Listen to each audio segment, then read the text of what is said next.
Hello and welcome everybody to the off-season check-ins. We'll head to the northern part, the northernmost city in Canada. Talking to Avry, obviously, of the Edmonton Oilers crew. Avry, the Oilers get as close as you can get to winning the Stanley Cup without actually doing it for the second straight year. Now there's a little bit of hindsight on it. What can you say about the season that was for the Edmonton Oilers? It was a weird one in a sense in which mid-season didn't know what this team that was. You didn't really know where they were gonna go.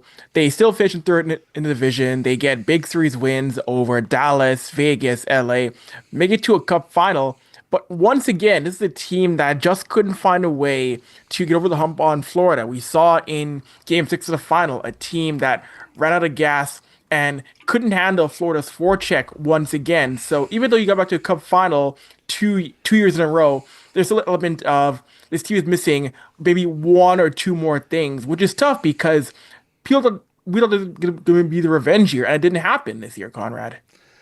Well, it got as close as you could to it without actually getting that revenge as stated, but I kind of called in our playoff prediction that this was the series of the rat. And the Oilers' rats didn't come to play. Like, Evander Kane was effectively a non-factor, and obviously now he's no longer an Oiler. But Corey Perry might have been one of the biggest names for the Oilers. And now he's an unrestricted free agent, of course, up there in age, so not exactly shocking. But is there an element of the Oilers are kind of doing some addiction by subtraction, potentially? Yeah, it sounds like it. It sounds like Victor Arvidsson's going to be dealt. They traded away Evander Kane, and I know Corey Perry wants a 2-year deal, but I don't know if they're going to give a 2-year deal to a guy who's 40 years old. That's a risky play in my mind. So I do see him leaving. So my thing is that yes, guys like Kane, Perry are gone. I think this team's going to try and get a little bit younger. I know Brock Besser's a name out there that could be coming in possibly. So I do think the goal is right now get a little bit younger, get a little bit healthier, and try to retool that way as opposed to bring back the older vets in my mind, Conrad. Yeah, and a little bit of a change, not necessarily with the lineup, but behind the bench. With Glenn Gulutzan getting the head coaching job in Dallas, it does allow Knobloch to kind of readjust his coaching staff once again. Have you heard any names that have been kind of floating around in Edmonton, or is it so new that that hasn't even started happening yet? Yeah, it's so new. There's been no names formally linked yet, though. But I know there's a couple of names I would like to see. I know Manny Malhotra is someone who I would love to see in Edmonton. Led Abbotsford to the Calder Cup Championship this year. He's someone who's done a really great job as an assistant coach in Vancouver. That guy in Abbotsford, and someone else too. I think deserves a chance again is Joel Ward, someone who's done a lot of work in Henderson and with the Golden Knights. Those are two guys who I'd love to see getting a chance in Edmonton with some top tier talent here in Alberta. And I didn't necessarily want to bring this up, but the number one concern of the fan base that I heard down in Calgary, because we do hear a lot of Oilers news down here still, is concerns with the goaltending. hmm Obviously, the big name target that's been linked to the Oilers for a few years, now off the market, um, as John Gibson has been traded. Where do the Oilers go in terms of goaltending? Do you think they try and make a splash with one of the guys who's a free agent, or do you think that that change still needs to come to be via a trade? Because the biggest name available in free agency is probably Jake Allen, and I don't think that's that much of an improvement.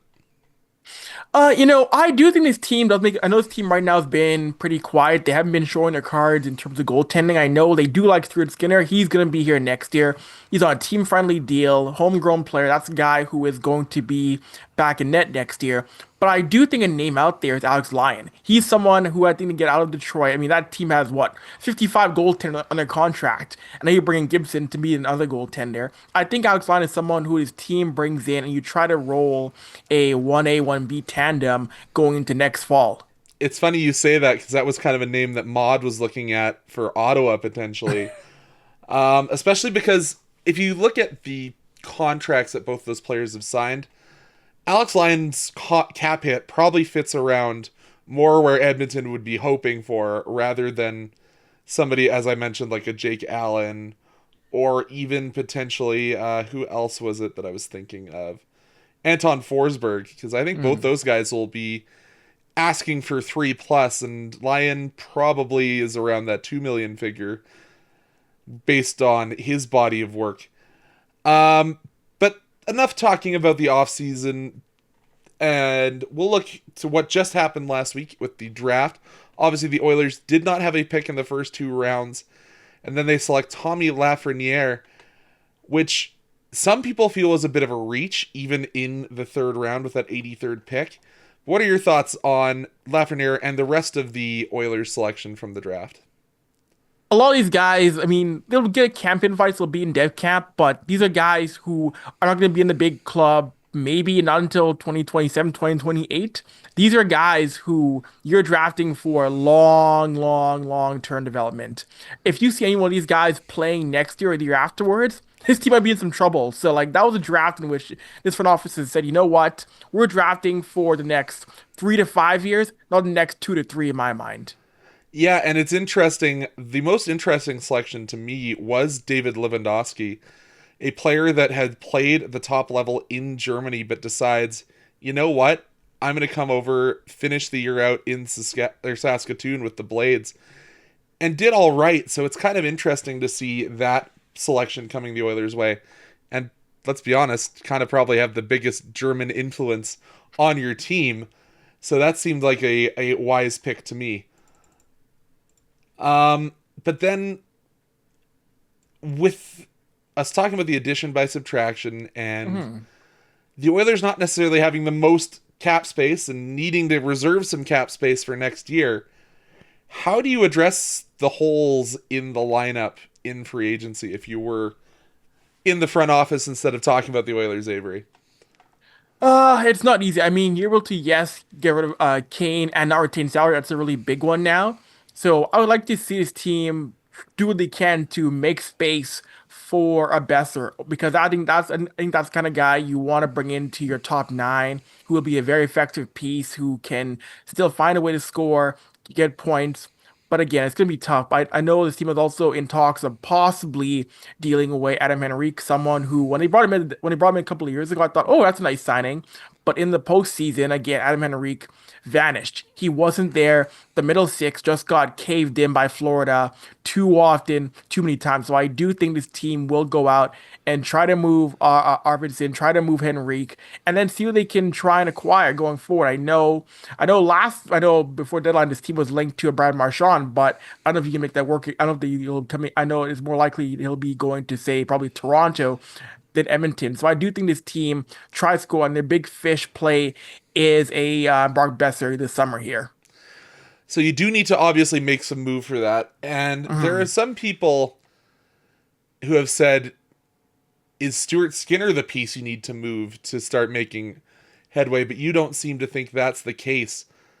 The other big name that I think a lot of people are thinking about with free agency and potentially trades is Evan Bouchard. There were, I'm not going to say credible rumors, but there was noise around his name at the trade deadline this year. After his playoff performance, I don't think he's going anywhere, but I think it's worthwhile to talk about what his value is. And because is this the last year of his deal, or is he? Yeah, last year. Yeah, so he's someone where I do think he'll get paid. He's gonna be that guy who will get over $9 million easily. And I know people have talked about, oh, you gotta trade him, you gotta deal him. But why? Because he's 25 years old, and there's not that many right shot D-men who are that good and who are that able to change a game. Because yes, there are moments in the postseason where Bouchard's play at times did take a hit. But when you watch his full and complete game, you see he's great at zone denials. He's great with an active stick. When people want to say he's one-dimensional, I always say to people, you don't watch a game enough to see how Evan Bouchard plays. You cherry pick moments here and there where he makes a mistake to say he's a bad defenseman. But when you watch the overall game, he is an elite D-man in this league. So yeah, he's going to get over $9 million. That's a really big thing for this team to try and avoid an offer sheet, which I'm sure someone said, you know what, hey, we should offer sheet Bouchard. It's imperative for this front office to not let that happen because this is a guy whose game is going to continue to develop. And I've said before in different shows, Conrad, only Bobby Orr has more playoff points per game all time than him. Only Bobby Orr has more than Evan Bouchard all time. That's absurd. Yeah, it seems that both Alberta teams have Bobby Orr comparables. Obviously, you're saying playoff points. And then the Flames, we have Zane Parekh, who is the only defenseman to surpass his points totals in the OHL. So kind of an interesting fact. And the reason I bring up Bouchard is because I really think of him as similar to when Dion Phaneuf was a Calgary Flame. People call Dion's game maybe a little bit more two-dimensional, the big hits and the big shot. But he had a very long NHL career, and obviously not all of it here in Calgary, but that's a very serviceable guy, and there is still lots of time for Evan Bouchard's game to still keep building. Is there one name out there other that's kind of scratches an itch in your brain? Is this someone that the Oilers could bring in?